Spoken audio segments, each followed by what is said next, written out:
LeBron James continues to battle with his toughest opponent on the court just yet. None other than the undefeated demon himself, Father Time. As the King continues to plow through year 20, as he nears the age of 38, it is increasingly becoming obvious that at this point, LeBron is just going to have to battle through injuries that most athletes get in their 20s. But I have to be honest, it's very difficult to be critical of this dude because at least he gets on the court as this guy continues to watch from the sidelines. How can I, in good faith, be critical of LeBron James when Kawhi Leonard is barely playing basketball at all nowadays? I'm watching LeBron James and the Lakers lose to the Clippers, and I got to admit to you guys something here. You know, LeBron is in year 20, and he is trying his hardest. Actually had a really good first half. He is trying his hardest to get up and down the court and be healthy for his team. The Lakers are flat-foot awful. LeBron no longer impacts a game like he used to. Remember those days where LeBron would get 28, 8, and 8, and he'd be resting by the fourth quarter? Nowadays, LeBron can still get 28, 8, and 8, and he's playing to the final buzzer because usually his Lakers are down 15, 20 points in most basketball games that they're in.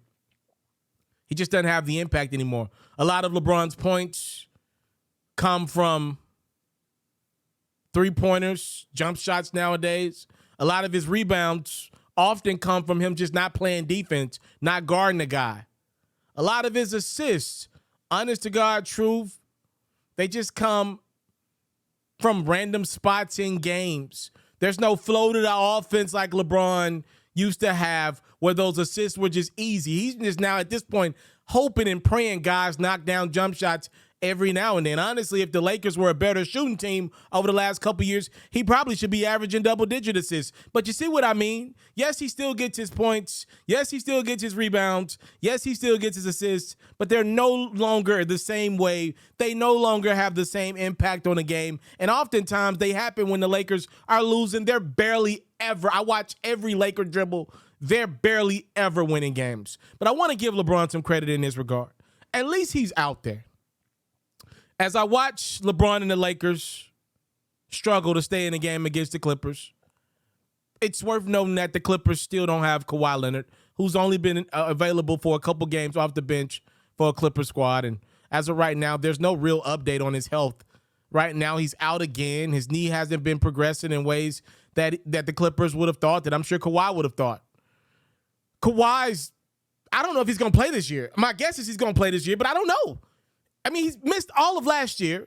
He tore his ACL in the playoffs in 21. He cost his team a chance to get to the conference finals and probably the NBA finals. And the history shows us Kawhi against Giannis, which is who was in the NBA finals. Kawhi likes that matchup. He can guard Giannis.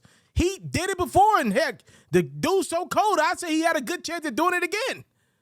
But he got hurt, and it's not his fault. He got hurt.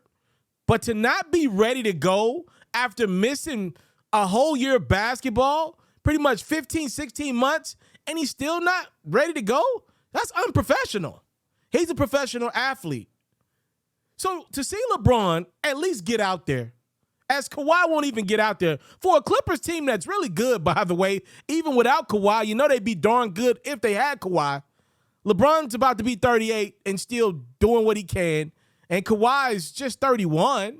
When LeBron was 31, he was giving you 75, 77 games a season, barely missing time. So I get to my final point with this. Even if Kawhi Leonard comes back at some point this season, which I hope he does, by the way. I love when Kawhi is playing basketball. He's a phenomenal watch. It's going to take a year for me to put Kawhi Leonard over LeBron James in my top player rankings. I got like Kawhi and KD and LeBron around like 6, 7, 8, 9 in my top players in the world list. They're around there somewhere. It's going to take a while for Kawhi to be over LeBron and KD. I'm not giving him that because you got older guys at least getting out there, older legends who have logged a lot of minutes on their body, LeBron especially, they're at least trying to get out there. And I'm not rewarding Kawhi with being the best player over LeBron or over KD because he plays for a couple months. He's missing too many games. It's a flawed. Like, he's too fresh. He should be better than those guys. He's not playing. It's skewed. It's not fair. It's an asterisk by it right now. I need a year straight of Kawhi basketball. So if he gets back in the lineup by Thanksgiving, then by Thanksgiving of 2023, I'll say Kawhi is a better player than LeBron and KD. Because if he gets to the court, I believe he's better than LeBron today, right? Like, and then nothing's wrong with that. LeBron's about to be 38. Nothing wrong with that.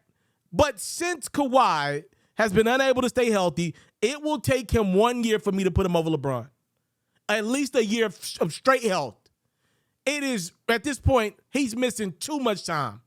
It's this dude just getting away with murder right now. He is not available for that Clippers team enough. They are paying him hundreds of millions of dollars, and all he does is sit on that bench at Under Armour and not say nothing.